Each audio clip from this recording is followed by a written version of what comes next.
Hi, I'm Alexis, the founder of Fanfare, and I am looking forward to today's workshop on feng shui for events. I love the concept of designing with flow, balance, and intention, and so I'm going to walk you through some stuff. If you like these workshops, you can always access them in our private community. It's at school.com/fanfare. Our community is fully free, but we screen who comes in so we keep the integrity of the community for like-minded event decor businesses. So why feng shui? So feng shui helps us see design through a new lens. I love to borrow from existing methodologies and look at design in a completely different way. This is also a great way to guide your clients towards a better flow. I don't know if you've walked into an event and you thought, okay, something's off about the way that the space is set up. And sometimes clients just don't know. And so they seek your expertise. And so I wanted a way to kind of bring some real, you know, concrete way of explaining how to design to these conversations. And then aligning the energy with the event's attention. So sometimes if you've ever been to an event, it looks amazing, but the energy is just off, like something's not right, the tone's not right. And so I definitely want to help my clients be able to do that. And then this is also something that's typically done for a home, but you can bring this harmony into any space.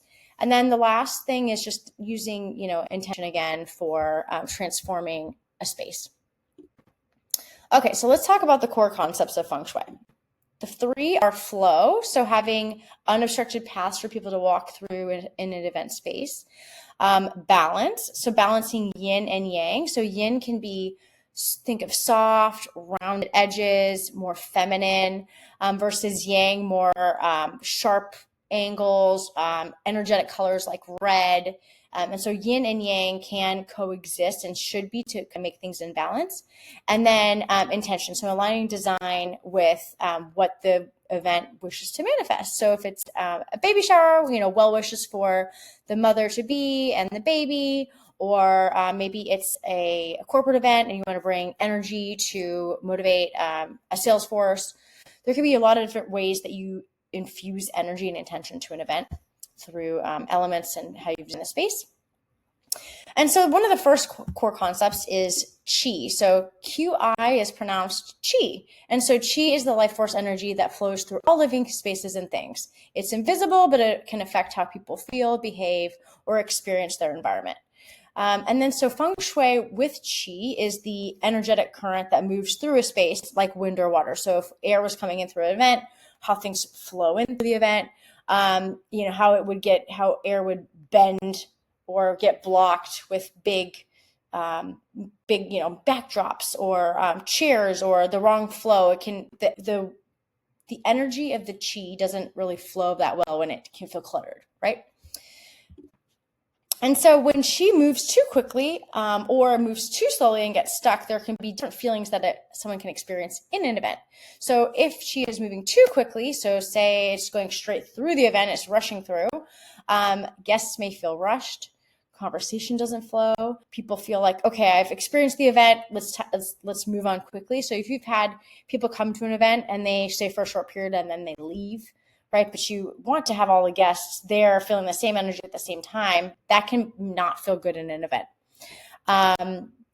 Maybe this feels too loud or too, too high energy. People feel the feeling of like walking into a nightclub. A lot of people might feel like, okay, this doesn't feel right. This is too much. I'm going to leave, right? I want to get out of here.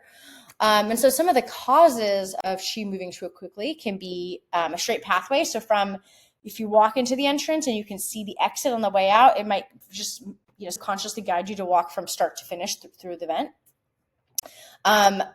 Blaring music that's too loud, a DJ being at the front of the room, or lighting moving around and being flashing, or the lighting just being off, right? Backdrops being too close to the entrance, no seating areas or a place to like welcome and catch people to stay. And then moving too fast, you can also might want to adjust the walkway. And so that can help kind of like slow down the energy. So maybe you walk into the entrance and there are some tables and then like a dance floor. You may have more of a curving, winding way to walk through and enjoy the space, almost like an experience. Like if you go into Disneyland and it guides you through this long experience, you want to stay because you're like, oh, I want to see what's next. I want to slowly enjoy this process.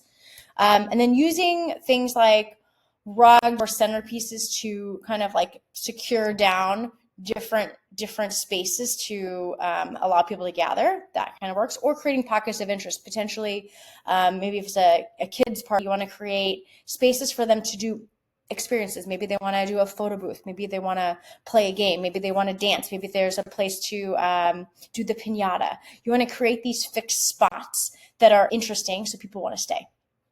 If chi moves too slowly, if it's too stuck, the event may feel slow and awkward. People will pool into corners, and then people are not really like mingling as they should at an event. Maybe they feel like they're waiting for something. So they're not as excited to be there, or they feel like, okay, I feel kind of tired, but it's just kind of not the right energy for the celebration. Some causes of this might be when there's too many things crammed in, or if you've created like dead ends where you've boxed off a photo area and you're kind of stuck in that area, right? It's like it's hard to get out. You get stuck talking to somebody and you're like really boxed in the space, or pushing everything to the walls, like having a backdrop pressed into the corner. People might do this when it's a really small space and it's not actually the right move. You want to balance the space. And also, for more formal events, you want to have a rhythm and timing to things. Like if you think about a wedding, you have the cocktail reception, and then you move into the other parts of the evening and the dinner and the speeches and all those things. There's like a timing to it. Same thing with small events. You want to have you welcome people in, they place their gifts down. Maybe you give them a beverage when they walk in, or maybe they are supposed to sign well wishes for a baby. Whatever it is, you want to give them the right things to do so that they can kind of move through the things. And once they finish that thing, they allow for other people to come in to do that thing. So that gives people rhythm to kind of move on rather than being just stuck. And so some ways to fix this are opening the pathways and show a visual pathway of where they should be coming in rather than like cluttering up a bunch of stuff by the front door. Also, you can use different types of lighting, uplighting, create energy in all different levels of the space of the room vertically. And then obviously you want to like let some fresh air in and have the ability for people to, mingle and have like the sound be balanced in the room and even bring in other elements like scents. So in feng shui, universally, there's many methodologies of feng shui. The command position or the power position is a very important position. And so you'll see this, especially, I'm sure you've watched TV shows where someone's playing the president. The president's office is a perfect example of the command position and how you would arrange a room at home. And these kind of same principles are applicable for in-person events, like, dining events of any kind. So you want to have the guest of honor, or maybe the host, maybe someone is the most important person in the room, maybe the president of the corporation. Maybe that person is the guest of honor or the most, senior person. That person should have their back to the door. Their back to a wall and be able to face the door always, right? And so same type of thing, you can actually position a backdrop in the commander power position, and you'll often put a guest of honor in front of the most beautiful setup. And so even when it's like, call it baby's first birthdays, in some cultures, baby's first birthdays are a really big deal. So you will place the family and the child, the guest of honor, in front of the middle of the backdrop, but that backdrop should be facing the door so that when people come in, they see this dramatic, visible, important moment right when they walk in. But also the people who are tending to the event, so that maybe the parents of that child can always have a clear line of sight to the door. So back in the olden days, this was more for concern of the general of the military were worried about people attacking, and so they want to have the most visibility. This is a little bit different. Obviously, as the main host, you want to have the visibility of who's coming in so you can time who you greet and make sure that people feel welcome when they come into the space.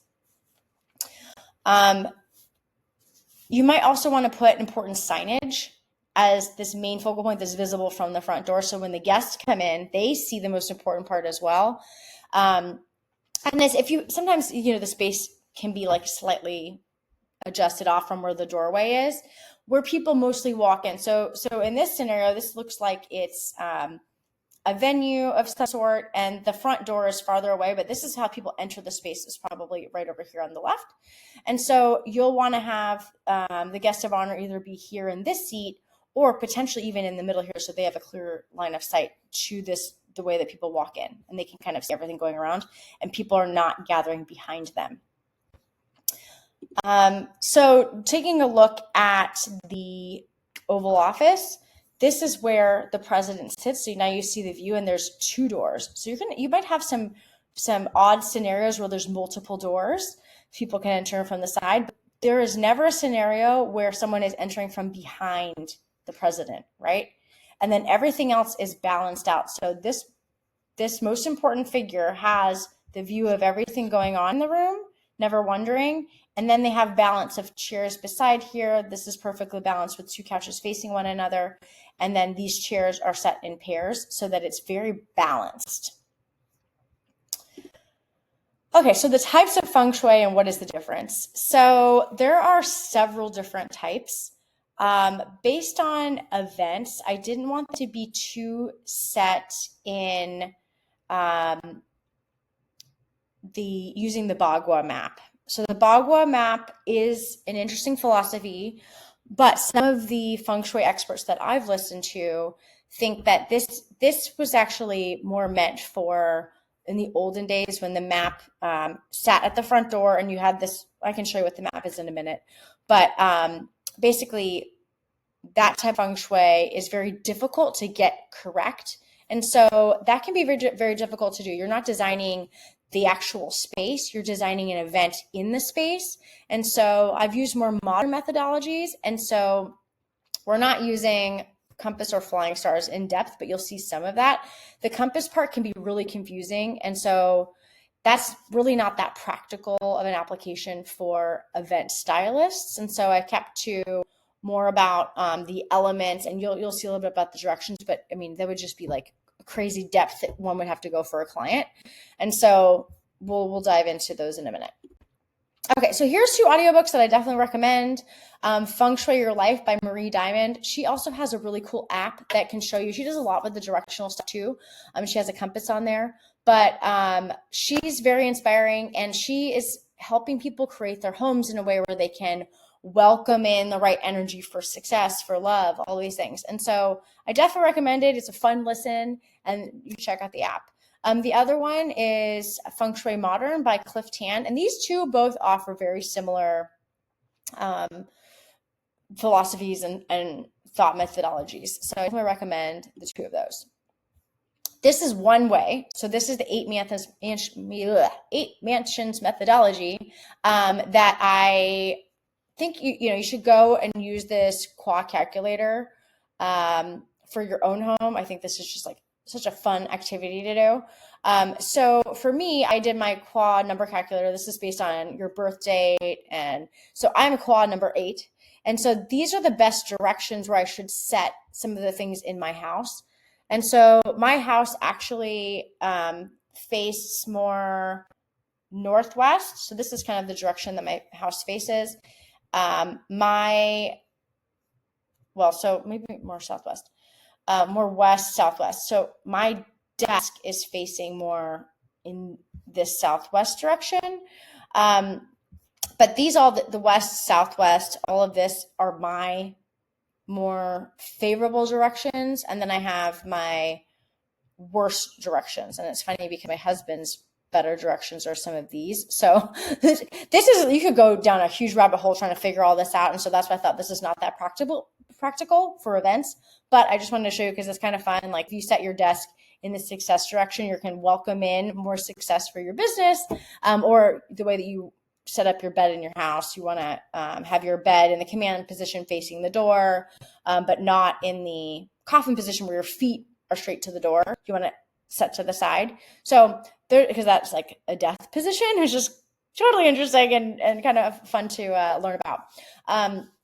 But you will be able to, apply some of these fun things in your house. Because if you're thinking about how you want to welcome in energy in your house and for your business, it's kind of something fun. So for me, my desk is actually, this is where I'm sitting right now. My desk is actually facing northwest, and so it's good for helping people, networking, success. My desk is glass and metal, and so that supports clarity, logic, and precision. So that's good. I have a leather chair, which is grounding and stable. But I have a blue rug underneath me, which can like drain or cause emotional fog or overthinking. I definitely do that. I don't know if that's the rug or that's just me. And then I have a balcony to my left with blue chairs, also calming, but it needs a little bit more balance. And then I do have a view of people entering. So I have a unique setup where my house is actually, I'm upstairs. And to the right of me, over this way, I can view when people enter the front door. So I still have that command position, even though my back is not to the wall or facing the entrance. That would be a little bit unnatural because then I have a door behind me to the balcony over here. So then that'll also take into account like the pictures that I have. So these are on the left, have like the water and the mountains. So that can be calming, which is also good. And then this with a lot of people in it can be more about community confidence and all that. So this is just to give you an idea how you can do this in your house and what the difference is. And then this goes way into depth of like, this is a direction more for my health. And I definitely believe that health is wealth. And if you're doing healthy things, that can help support all of the things you do in your business. And so this is the only direction that it made sense in my house. And so you can see really quickly how this can be a very confusing way to go set up an event, trying to understand what the client's numbers are, what direction they're in. And so I kind of put all of this aside and pulled in more elements to talk about feng shui for the events. So I have some recommendations here on what I would want to do to boost my success at my desk. So this is the Bagua map. This was one of the things I thought is really not that practical. So in the olden day when this was developed, this falls into two of the methodologies of feng shui that are really not touched on in this session, but I just wanted to like let you know about it. So you just take the map and you place it at the front of the entrance, and so you lay this on top of a map of your house. So you can draw on a piece of paper your entrance, your bedrooms, your garage, or whatever you have in your house. And you stack this up. If you have a two-level house, you would actually, so my house is 2 stories. You would put this at the front of your house.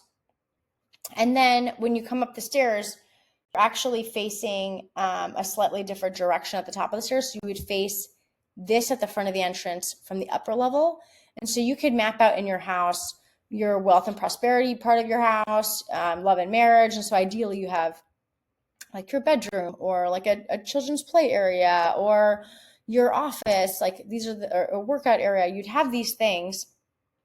This is actually tends to be like a living room. So like your health and your center are more about the relationships that you have. So like this would be like a family room. So anyway, long story short, you can use these types of tools as well. Not very practical for an event, right? Just wanted you to know that they exist. So let's take feng shui and apply this to the events. Here's a long checklist. This might look a little bit daunting, but it does take time to activate feng shui in your house. But you can actually activate a lot of these things to help the event flow, the space, and the details in an event pretty quickly. So the goal for feng shui in your house, but like what you might do for your desk or your bedroom, would be more long-term. You're going to think about maybe the directions and all the elements that you're using in a room. Whereas in events, we're going to more focus on the overall layout, how people are welcomed in, how they experience the space, and how we use elements to bring in the things that clients are looking for in that moment for their occasion. So you can come back and take a look at this. This is obviously a lot of words to go through, so you can read this on your own. So what does feng shui look like? What's wrong, and how do we fix what's wrong? So let's get started. So blocked or confusing entrances are bad. We've all had this where we've walked into an event space and there's something just funky, right? There's just something that just doesn't work. So this is just like a random picture that I found. This is a weird entrance, and it's like there's no real flow to this. There's like, you would walk in. This is the type of entrance where someone would walk in, wait, and wonder which way they should go. So this is the view from the other angle when the client walks in, right? They walk in here. So this is to their left. So it's like I have no idea what goes down this way, and I have this blocked stairwell. Okay, don't want to go up there. I can't really do anything in to the space of the right. And so that's what it can feel like when you have a bad entrance. So when you have a bad entrance, I would not decorate it. You want people to just get out of there. So I would put something like a sign here to direct people out of this confusion zone, right? So I would not add more decoration and more confusion of like, what am I walking into? Where am I going? I would just get people out of this space and into the actual entertaining space as quickly as possible. Second, avoid placing large installations, backdrops, or whatever dead center in the middle. I love to watch a lot of these like travel shows, these $1 million listing types. One of them I love is the Parisian Agency. So they do a lot of like interesting architecture all over the world. And I've seen this in several of the very well-designed bedrooms. This is a weird thing. You don't want to put the main focus of the room right in the middle. This is like really bad feng shui, actually. I personally love the look of it.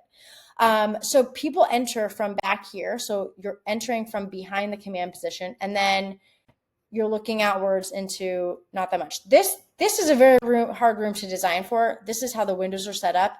And so you have to have some flexibility in what you do with the space. But I would imagine there's a wall back here that you could probably have better decorated around and created a seating area that was more welcoming. So you have the enjoyment of the outside space as well as the entrance being more appropriate. So never place anything big and bulky in the center. You might think, oh, what if I did a double backdrop? You're actually killing the flow of the event and dividing up the room too much. So don't do that. So in the middle of the room, you want to keep that as open as possible. It's also called the Tai Chi, or the health area. So this is where mostly people will gather to dance or interact in the middle of the room. That's where you definitely want to keep that unobstructed. Okay, so seating with back to the entrance. So that might be like, sound like, oh, that's really obvious. You don't have like everyone's back when you're coming into the entrance. You want to have more of a grand welcoming entrance. But the most obvious example I can think of is actually a wedding. Every wedding, when you walk in, most of the guests' backs are to the entrance, right? So that's like this exception, right? So if you are going to have the backs of people to the entrance is actually back here. You want to have it so that people can come in through a clear pathway and this be the focal point, right? So decorate this. People see this when they walk up, and then the guests of honor are standing right in front so they can always see the entrance. And if you notice at an American wedding anyway, when people walk in, all of the guests stand and look to the entrance to watch the people come in, right? So to give you a little bit of a mind shift, feng shui is not about super rigid rules. It's about intentional energy. So you want to guide the energy straight to the main event happening where the couple is standing, where the main visual focal point is. Okay, so poor or cluttered walkways, if you've seen like a really built out, grand entrance, but it's like, is the bride gonna trip or is it too cluttered? There's a lot going on. There's a lot to see. You can't see a clear picture of like the guest of honor's amazing dress. You want to keep the walkway actually more clear. And I personally love florals down the sides of the walkway, but make the walkway wider then, right? You want the energy to flow nicely towards the front. So this is a good example. And at The Lane, they have amazing photos. I mean, you just love looking at what they've done, and they're definitely following good feng shui. Imbalanced lighting. If you've ever had it too dark and nightclubby, or the opposite, you have like horrible lighting like this. I worked in an office like this in my 20s, and I'm like, I feel like I'm sick, right? Like I'm exhausted. I'm like, these horrible lighting, like definitely can affect how someone feels in the space. You can feel like drained or overwhelms. There's a lot of feelings that you can have based on lighting. So balancing the lighting so that it's the right, the right amount of light for the type of event is important. Okay, sound. Speakers or a DJ right at the entrance, or if you've ever been in a room where the speakers are too far apart and it's like the person is up at the front, but you hear them talking in the back of the room, that doesn't have balance. You need to have the speakers and the sound balanced within the room. And so if you are going to have, live music or a DJ or something like that, you actually want to put them obviously near the dance floor, but far away from the door where that energy from the music can be reverberated back to the crowd, right? When you walk in, you don't want to be like, I heard, someone's talking, or, that song jolted me when I stepped into the room. You don't want that feeling. Okay. Designing the space can definitely feel restrictive when you have tables that are too big for the space, or there's too much empty space, or the furniture is too small. Like there's a lot of things that can kind of go wrong. So what you don't want to do is shove things into the corners of the rooms, right? This can feel really cramped in one area. So people getting drinks or dropping off gifts, it can feel really cluttered. So a lot of people would gather here, and then this would just be gathering for a short period of time. And then people will gather here, and people will probably end up clumping this way because they don't want to be in the way of these people. So they'll sit for their meal, but then they'll be like kind of lingering around the room in an awkward shape. So you want it to be more balanced, right? So don't put things in dead zones. These would be considered the dead zones, just shoving everything in the corners. Having the room be off balance, like everything is lined up on one side. I've seen event catering businesses or whatever, just like, just line it all up in one long row, like one big conveyor belt. That is not necessarily great, because then you've got all the people clumped to the side of the room too. You want to space it out, make sure that it feels like there's energy that can flow through the room, not all the energy is clumped in one area and you're developing lines and people trying to cut over people. It just feels awkward.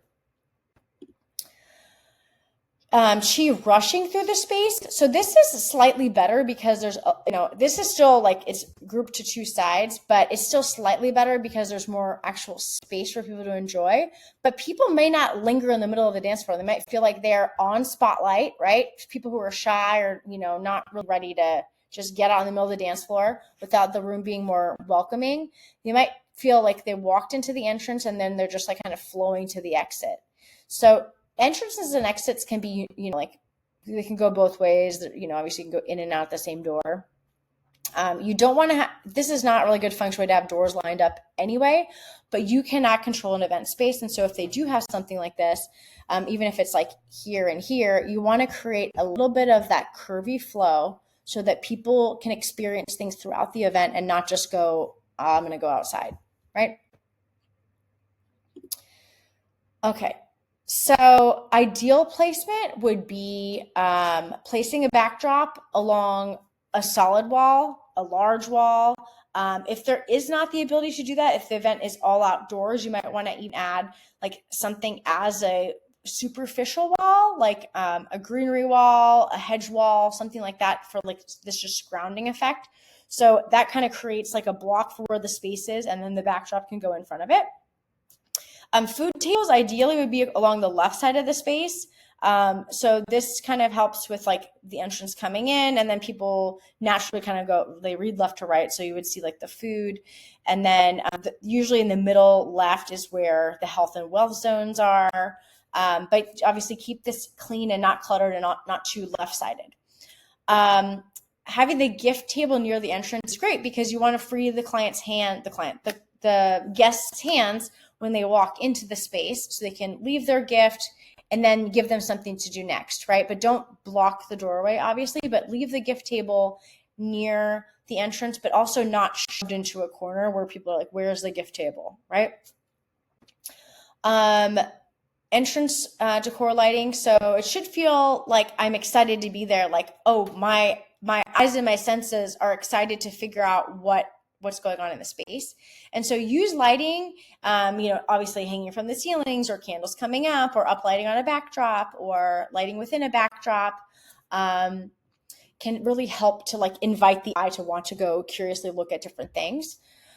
Seating in a semicircle or facing forward is ideal if you're doing any kind of like ceremony, if you're opening presents, if there's a cake happening, things like that. You want to have this like ability for people to gather in a rounder, more yin shape so that they can enjoy what they're about to see. The dance floor should be usually in the center or slightly off center, but more in the middle of the room. So this could be like top center, side center, depending upon how the space is arranged. It doesn't, it's not like dead center. Usually it's probably not as common, but people will do that if you have a larger space. Mostly for smaller spaces, you probably have to do it off to the side a little bit. And then the stage or the host seat should be positioned against the back wall. So usually the farthest space in the room. So if you've walked into a lawyer's office, you'll have the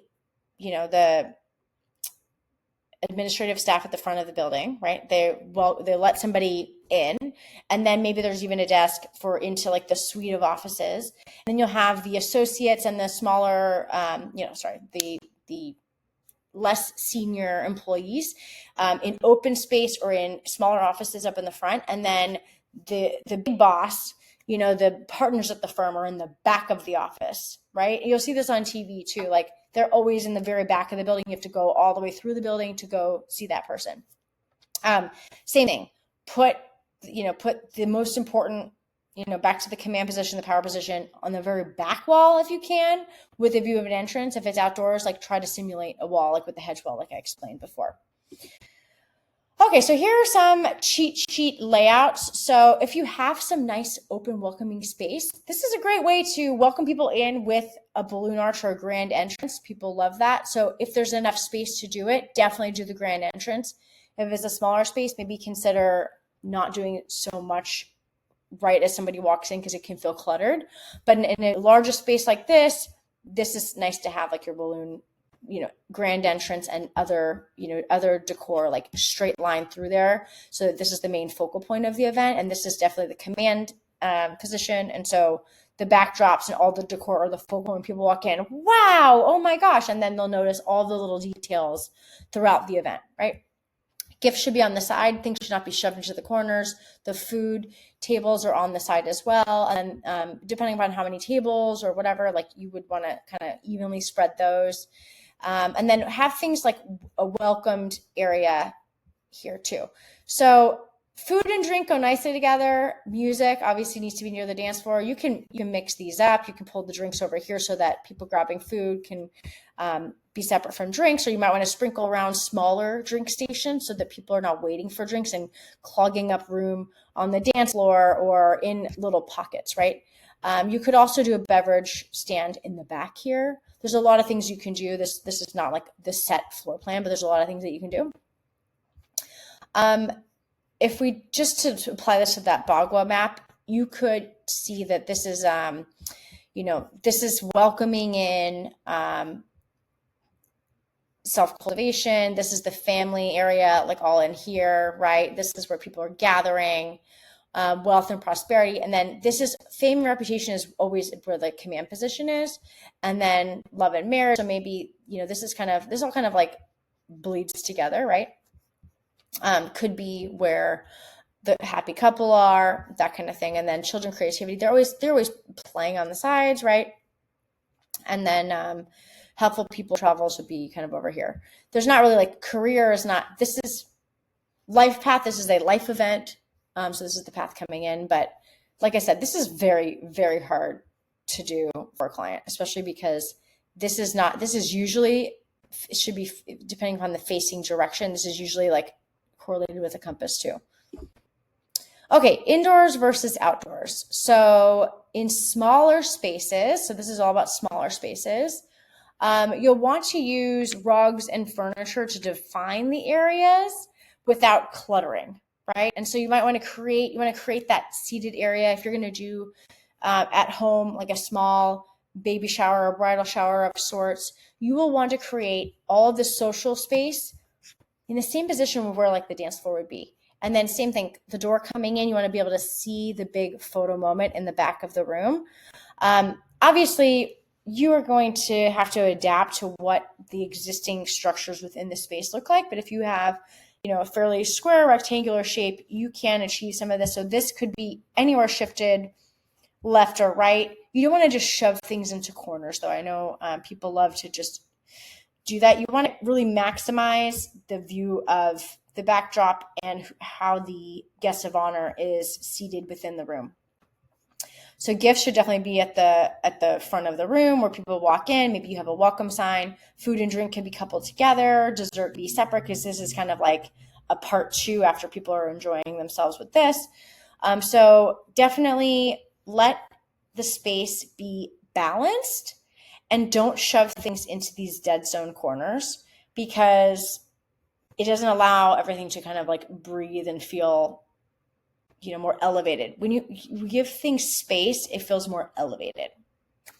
Okay, so for outdoor spaces, same thing. You want to create this like backdrop structure that is behind it, behind the guest of honor. So that if this is, say, open grass area or whatever, you'll want to have a place for people to sit and gather and socialize, but have something behind the guest of honor. If this was just balloons and a seat, it might feel like this person's looking over their shoulder and there's like this discomfort of like what's happening behind me. Whereas this gives the stability and structure in the back behind the guest of honor. And then they can just watch all angles of what's happening in the event, nothing happening behind them. Let's see. So using tall greenery or balloon structures, even this could also be a balloon wall, not a bad idea. And then I would just avoid placing seating with backs to open spaces. This is something you can avoid. So people will probably gravitate towards sitting here because of like the ability for this to be more enclosed with the stuff behind them. But you're probably not going to go all out and build walls, right? You don't need to build walls. You're there to enjoy the open space. Even like small hedges around a closed yard can feel like the backing that's needed. You don't need necessarily like a full height wall. And then this is a smaller space, right? These are like small spaces. So you still want to try to create a little bit of flow. People are going to come get the gifts, say hello, grab food and drink. So there is still some flow here.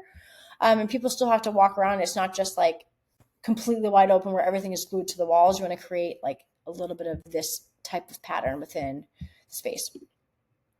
Okay, larger spaces. So think of like banquet halls, rented venues, things like that, or even like a park, a garden where there's like a lot of room. Try to use, different things as anchor points and try to create some symmetry, but you'll have things spread out, and these are just like anchored down to be part of the flow. So there still is this flow, even though maybe it's not a fixed space. And have like a welcome area, have, enough seating, have maybe a photo area, right? There's a lot of things that you can do with this. So create intentional flow with signage, like welcome, things like that. Oops. Almost there. And then centerpieces can help opening up the energy too. So especially if you have an outdoor space, you want to like create levels of the energy, not just like one flat open space. It can feel almost like kind of like naked, kind of bare. So if there are trees, like incorporate the trees like as part of like the setting, right? You'll see some amazing like people dining under trees, like putting in twinkle lights, things like that. It all creates like, the walls and the structure of the event by using things that are already existing in the space, even if it's outdoors. Okay, now the elements part. This is probably the best part. So there are 5 elements. And so they all have their own vibe of yin or yang. And so just to a quick refresh, yin can feel very feminine, soft, rounded, drapey things. Like this is all very yin, right? Very yin elements.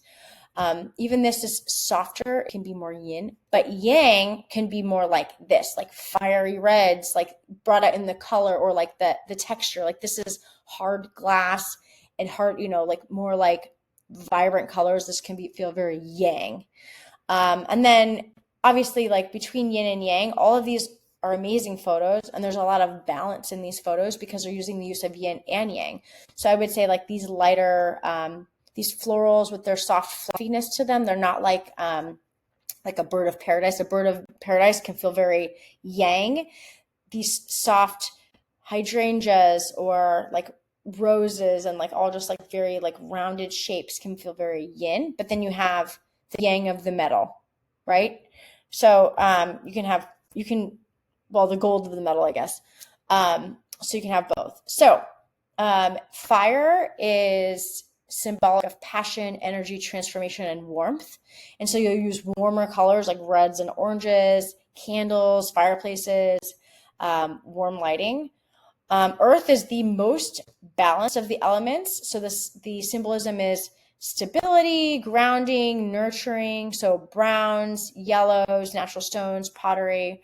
All of these things can feel very like grounded, calm, and zen because they're both very balanced.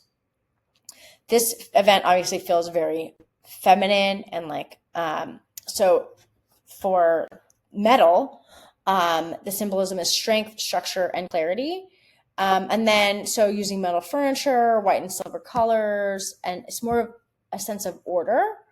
They also have a direction too. I didn't mention that, but a direction and a season. So we'll touch on that in a minute. And then water symbolizes flow, wealth, adaptability. So examples can be like water features, ponds, dark blue and black colors, smooth flowing shapes, draping. So all can feel very like fluid. And then the last one is wood. So wood can be kind of confusing because you have earth too. So wood, think of it more as like tree, sometimes referenced as tree. So that can be, this greenery is actually wood. So all this greenery or anything greenery is actually considered wood. So the symbolism is growth, energy, and expansion. So examples are plants, natural wood materials, green and blue colors, and a sense of life. So obviously these are all like living things. And so they're also broken down into seasons and directions. This goes a little bit like kind of too far for event feng shui, but just wanted you to know that this exists. So earth is usually in the middle. You can definitely use all of the elements together, or you can pair certain elements, but there are certain elements that you wouldn't want to pair. And I'll go into that in a minute. Okay, so fire. So you're probably familiar with the color wheel. So warm colors are actually these brighter, more summery colors. Think of like hot, bright summer. Those are warm colors. And then cooler tones, think of just like blues, calms. And obviously there's so much more depth of the hue and chroma, right? You can have like really deep, moody reds or very like gray, soft blues. There's a bunch of things that you can do within color, but just to like kind of get an idea, these are the palettes that are referenced within each of the elements. So fire is great to be used for birthdays, weddings, brand launches, or performance because you can use a lot of like passion and energy. And this, you want to make the client or the guest of honor feel this type of way when in their event, right? And so, especially in a brand launch, for instance, like like a Beyonce concert, you want to have like these amazing fireworks, these bright elements. You want to have like this huge impact on someone experiencing this type of event. Or even like big birthdays, like if someone's celebrating like a 60th birthday, right? Or an 18th birthday or a 100th birthday, you want to bring the energy because they're excited to like, be living, right? So there's a lot of elements that you can use. So here are some ideas. So if you're trying to spotlight somebody or energize a crowd, these are the types of things that you're using. So that's what the goal is with these colors. So you'll definitely be working more in the warm tones. This recommends pink, magenta, hot pink, purple, orange, and then other angles that are more yang, so triangles, zigzags, angular forms. And then, so here are some ideas. So beyond color, using candlelight, or it could be even like faux flameless candles, uplighting in warm tones like red, right? Triangle shapes or signage or backdrops that is more like angular, right? Like maybe you'd use a rectangular backdrop instead of, like, I wouldn't use like a tiara in this type of event, because a rounded tiara or sailboard, because it's softer, right? You want to use something that's more angular and energetic, right? If you've seen those photo boxes where you can, like, you can put Vogue on there or whatever, it's like a magazine thing where people step into that. This is the type of event where you're like, okay, I want to highlight somebody, I want to do something dramatic and cool, and I want to have this big focal point, and you'll see that it's square, right? It's like a magazine, right? That would be a good use for something like this. You want interactive things like the DJ booth, the dancing, confetti cannons or fireworks sparklers. Like, this is really high energy stuff, right? String lights, florals that are in the same type of brighter palette, neon signs that say, like, let's party, or the Mr. and Mrs. or what have you, right? Anything that's kind of bold art or signage, fireplace, right? Maybe this is the winter and you want to have like maybe a big fire pit. You can do that winter or summer. Red carpets are really bold runners on the tables. So, like, layering bold color on the tabletops and in with the balloons or florals, right? Those are all things that could work. And so here are a couple examples that do use fire. So typically fire and metal do not mix, but the color palette does have fire, and this gives me a lot of energy, right? It's energetic, it's intense, but it also is balanced, right? It works because you've got the shimmer, which is like almost like bright lighting. And then you've got all these colors, but then you do soften it up with some of the softer, this is technically a cool color. So the violet mixed in there with the chrome, it looks really nice. It looks balanced. It looks amazing, right? You're like, wow, like, this makes me feel energized and want to be at this party. Here's another example for like a birthday party. Obviously, this is set up in a balloon shop, but the elements here are actually wood and fire.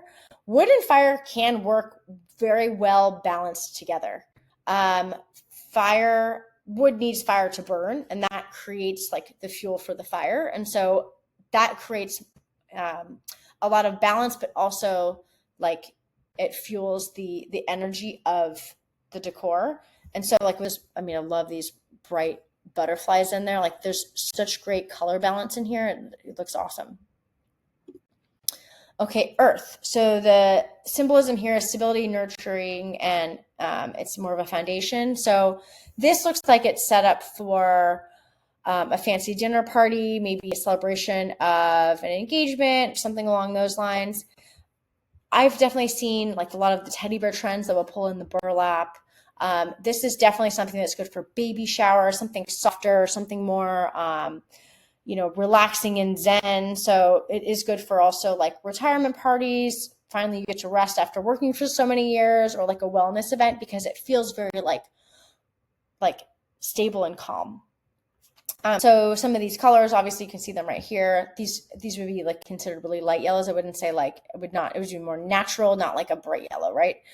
And so the shapes are square, flat surfaces, and low and sturdy things. So you've also seen like those wooden, like low tables, even for like a beach boho, like picnic type of a thing. Like, people will do the really low table sitting on cushions. Like, that's definitely can be like within the earth tones. And so this is for offering comfort, connection, like maybe honoring a transition. So like from, being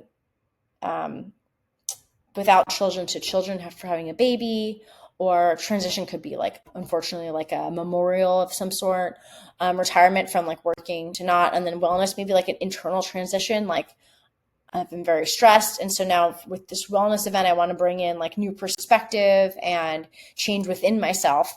And so this could be like a, very nice color palette to do all that. A lot of people want to use this in their home too. They want to feel like more calm and feel homey and comfortable, right? And so they'll use, this is not the most comfortable fabric, but it can be a very comforting, like appealing to the eye. So beyond color, we can use stone and ceramic vases, urns, or pedestals, textured linen. So this is a burlap, a canvas, a raw silk. So that could be something like this used on the tablecloths. Low centerpieces, so you don't want too much in your face, not dramatic, like high candles or things that are hanging from overhead that are too overbearing, more like lower, right? Dried florals, pampas grass. This has been very in the last few years. I love that look.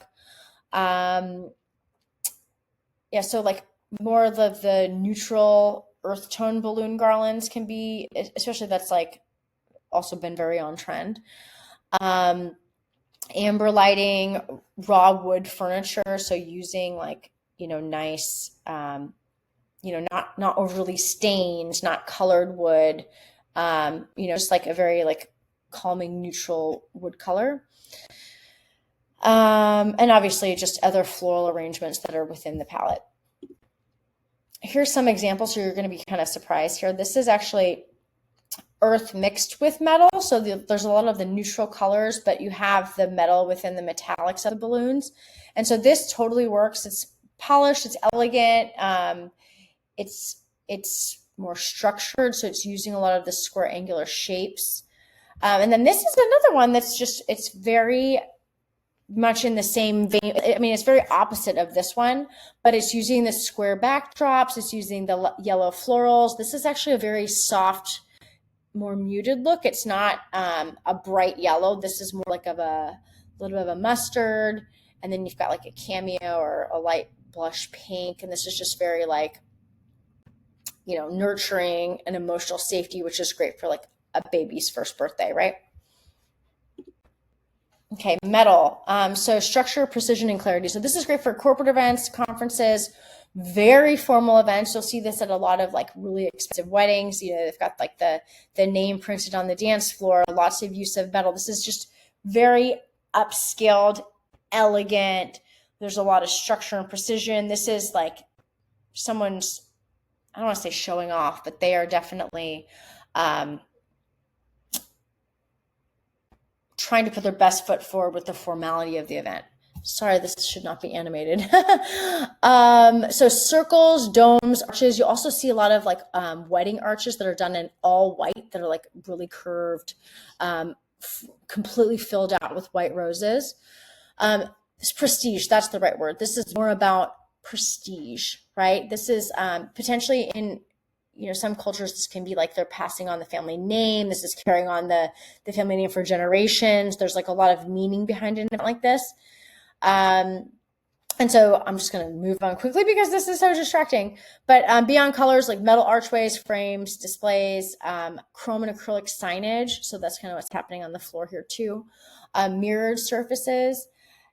This, I wouldn't say this is not minimalist. I mean, this is like really, really done up, but there's minimalism in the use of color. It's white, it's green, and it's gold. There's not a lot of excessive, accessories. This is, and obviously you got the candles and stuff for a difference, but it's really not, it's not one to distract with other elements.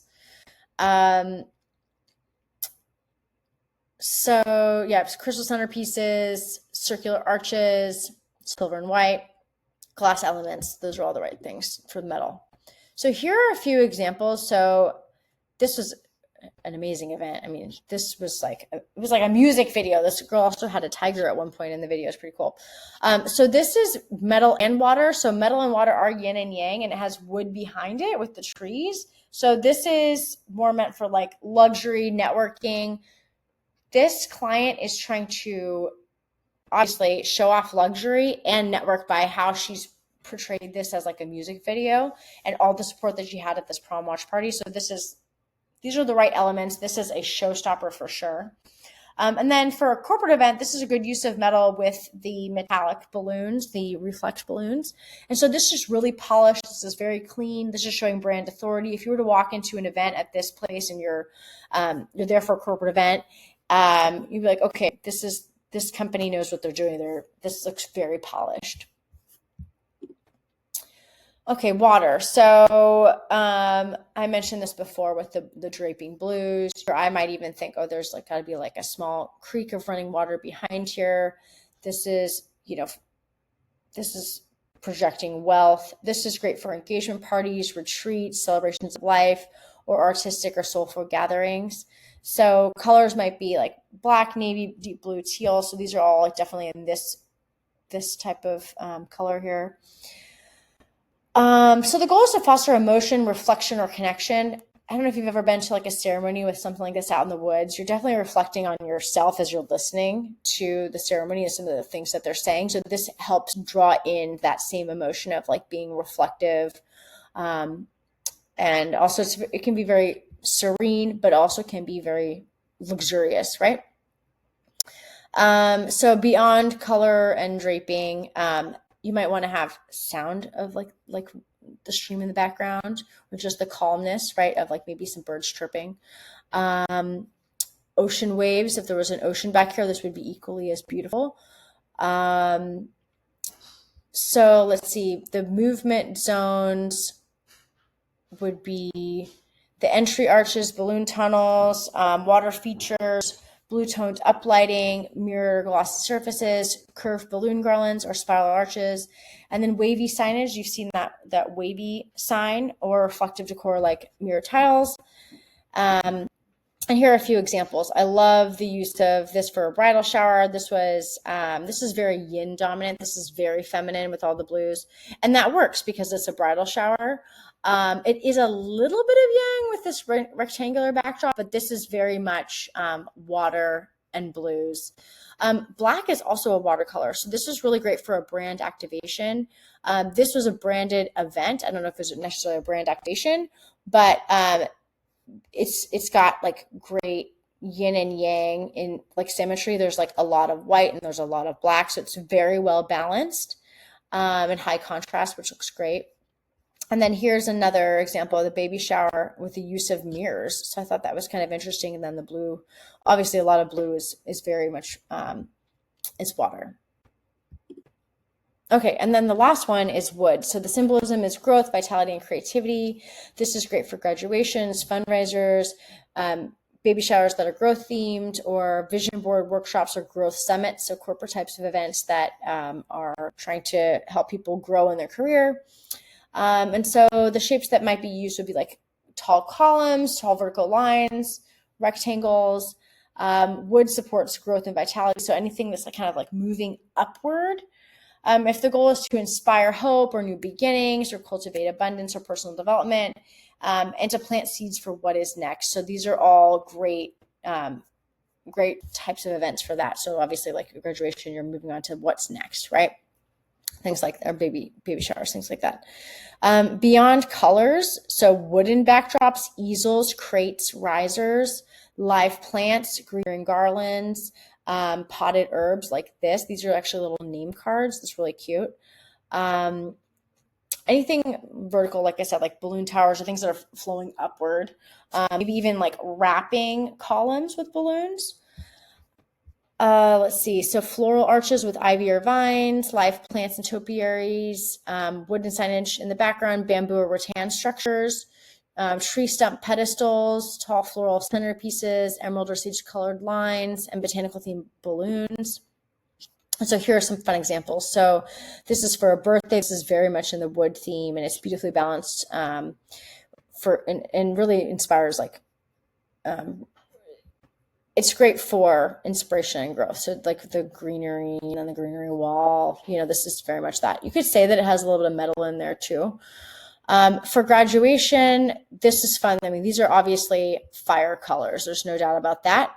But then you have the wood in there and in the greenery, right? So that's a nice addition. So the two actually work really well together. And then the last one for a baby shower. So obviously this is using a lot of wood in the actual physical structures of it. the greenery. And this is mostly wood. I mean, there's a tiny bit of metal, but it's mostly wood. Okay, so these are the pairings that actually work. So fire and earth can work well together. This is good for celebrations, leadership, and visibility. Earth and metal, so practical structure with elegance, so like corporate events, luxury setups, and formality. Water and metal, so like the blues with the mirrors you saw, that works really well. Water and wood can work, so like water, it will feed the wood to grow, right? So the greenery and all that. And then wood and fire, because you need wood to burn the fire. And so all of those you saw good examples of that work really well. So these are kind of neutral. They're not that great. They're not bad, but they're not that great. So like earth with wood, like if you had like a lot of boho and then you have like a lot of green plants, but then you also have like the burlap and the dried leaves, and you've got the dried fans with the florals. It can work. It's not that great, but use it when you want stability or growth with balance. And then fire and metal, that can feel like, I guess the vibe is controlling. So passion meets precision, but like it's great for energizing structured events if it's balanced. But that kind of like the really bright colors and then metallic colors, it can just feel like there's a conflict there. And then the ones that you don't want to use, like metal cuts wood. So if you want to make this work somehow, if you're using certain metal elements with florals, you might want to add in some water. So an example of this could be you're using a mirror and florals on it, and then you want to add in some like soft draping to kind of like bring some balance in there. Water and fire, so water extinguishes fire. Like you don't want to add on water to, so like that was actually a conflict what I just said, like the water and that was the wood. Well, the water and the fire, like it's just, if you had like soft blues coming in with like the reds, it's just like it can be very like, and there are ways to do it, but it's just not ideal match. Okay, earth and water. So this can, you use the earth to dam the flow of water, right? And so it stops the harmony. So you could add metal to make that work. And so here are some examples. This is actually water and fire. They typically don't go together. I don't hate it, but it does feel like there's something missing. Like I think this artist is obviously very talented. The draping is great. All of this looks good, but there's something just kind of like missing from it. But this is definitely like, it's gorgeous, but there's something elementally missing from it. And then here's another one. These typically don't go together. It works, but it just feels like something is a little bit missing or off about it. It's hard to pinpoint. And that's it. So thank you for listening. If you're interested in what Fanfare has to offer, Fanfare is a platform for balloon artists and event stylists to sell visually, book faster, and run things all in place. You can sell through your digital storefront. There's a complete platform to manage all your sales. And we now have the design studio. So this is a way to design and price everything all within a single place. And join our community at school.com/fanfare. Thank you very much.